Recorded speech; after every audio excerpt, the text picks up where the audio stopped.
Why does the loyalist often perish before the city gates, while the traitor sits and raises a glass at the victory banquet? This world operates according to a ridiculous mechanism where the moral lessons in textbooks always run in the opposite direction of the brutal reality out there.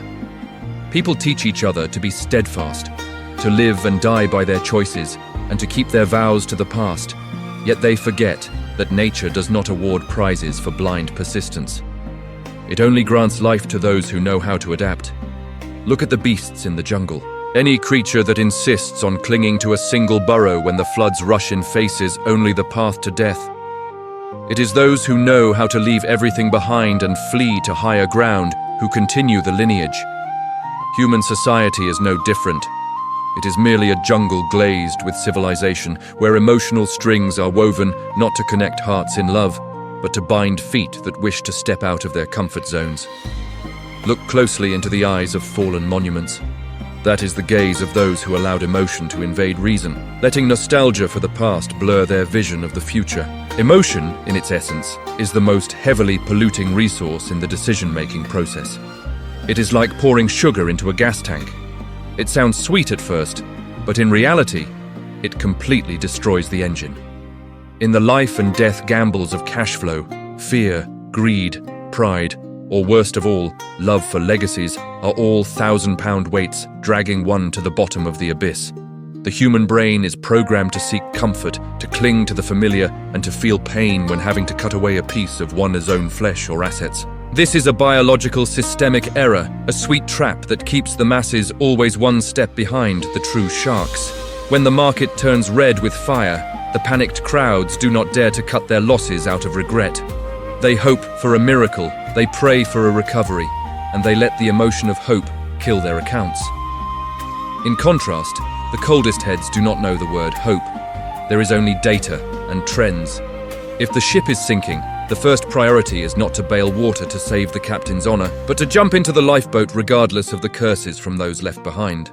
The story of Ka-shing dumping assets in mainland China and Hong Kong to shift capital to the west while the market was still intoxicated in a real estate fever is a classic testament to the necessary cruelty of intellect. At that time, the masses hailed eternal prosperity. Skyscrapers sprouted like mushrooms, and property values rose by the hour.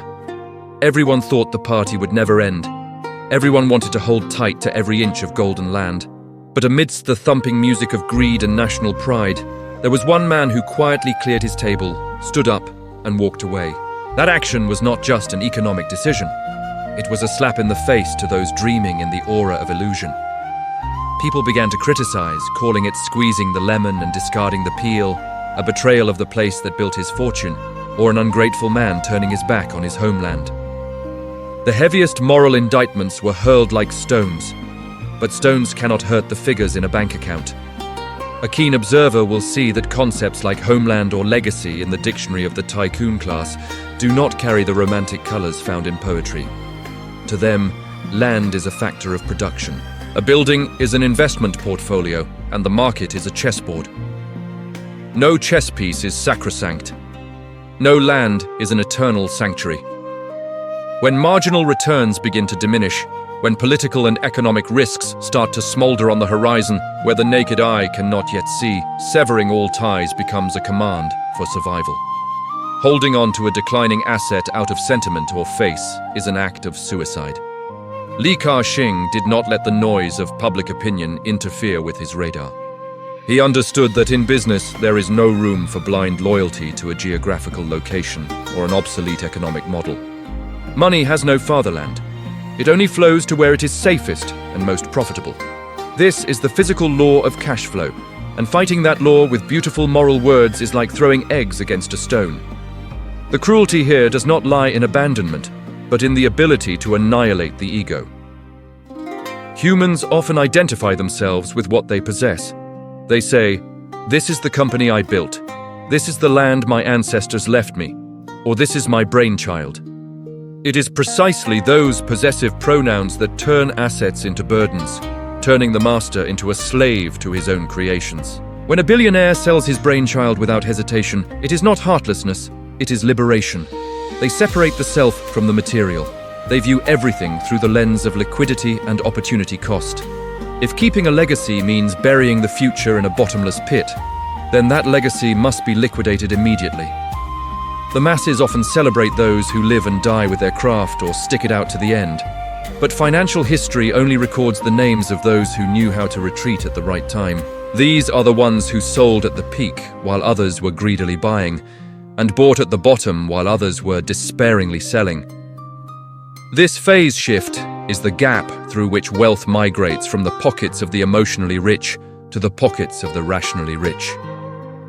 Looking deeper into the psychological mechanism, why do people get so angry when they see a billionaire withdraw capital?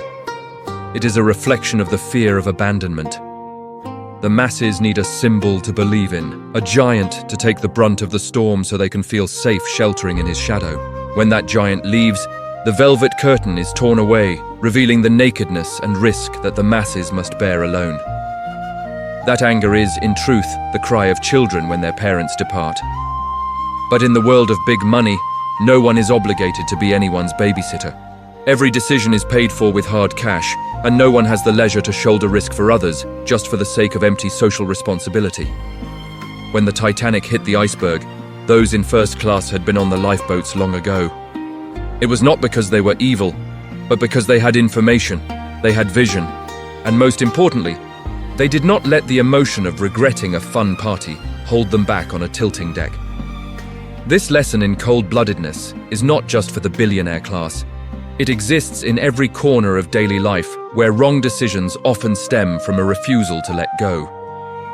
Look at the office workers clinging to a dying company out of loyalty to the boss or fear of starting over. They let their youth and opportunities slip through their fingers in exchange for hollow promises and a reassuring pat on the back. Meanwhile, those labeled as job hoppers, those ready to leave the moment they see a lack of potential, are often the ones who rise the fastest. They view their labor as a commodity, and they sell it to whoever pays the highest price and respects their value most.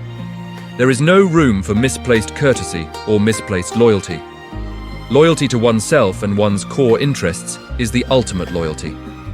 Or look at toxic relationships where people linger endlessly because they regret the time spent together. This so-called sunk cost is the most horrific emotional trap. People fear being called heartless or hurting the other party, but they forget they are stabbing their own future. Cutting off a relationship is like excising a tumor.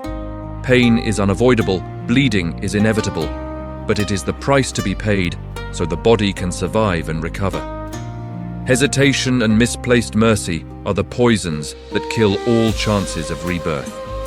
The strong are those who dare to take the scalpel to their own lives, removing the necrotic parts, even if they were once the most beloved pieces of their flesh. Returning to the story of Ka-shing, when he left, he did not take bricks and mortar, he took surplus value. He left behind massive structures for others to admire and own, but he also left behind the latent risks for those coming after to shoulder. This is the art of passing the hot coal. In the game of passing a burning coal, the winner is not the one who holds it the longest to prove their bravery, but the one who passes it on just before their hands get burned. To do that, one must flip the switch on compassion. One must view partners not as friends, but as links in a value chain. When a link no longer functions efficiently, or when it becomes a burden, replacement or removal is mandatory. It sounds cruel, but look at nature. When winter comes, trees shed their leaves to keep the sap alive in the trunk. A gecko severs its own tail to escape the enemy. That sacrifice or severance is the pinnacle of survival intelligence. Nothing is forever, and that is the only truth. The prosperity of a land, the value of a currency, or the prestige of a brand all follow the cycle of birth, aging, sickness, and death. The naive believe in eternity while the wise follow the cycle. When the cycle goes up, they participate fervently like passionate lovers, but when the cycle peaks and shows signs of decline, they turn cold like strangers. That rapid emotional state shift terrifies the world, but it is the key to preserving achievements. Money is hard enough to earn, but keeping it against the erosion of time and the greed of the masses is 10,000 times harder. To keep money, one must learn to be indifferent to both praise and curses. One must learn to look through the fog of glamour to see the dry skeleton of reality. This world does not run on tears or smiles. It runs on the flows of interest. Emotion is merely the coat of paint on the machine to make it less cold. But when the machine malfunctions, that paint serves no purpose. They often say the rich also cry, but they cry in comfortable, safe mansions after having pulled their feet out of the mud. Meanwhile, the emotionally rich masses cry in the middle of a storm, empty-handed and riddled with emotional wounds. The difference lies in who knows how to set emotion aside to make rational decisions at life or death moments, and who knows how to view fleeing as a strategy rather than cowardice. In the art of war, retreating is the best option is not advice for the faint-hearted, but for those who know how to preserve their forces, knowing that as long as the people remain, the wealth can be rebuilt. Lose the people, and all is lost. Ultimately, looking at the big picture, the strings that pull the human puppets are all woven from soft emotions like fear, hope, greed, and regret. Whoever can cut those strings becomes the controller of the game. Ka-shing or any other financial tycoon are not heartless monsters.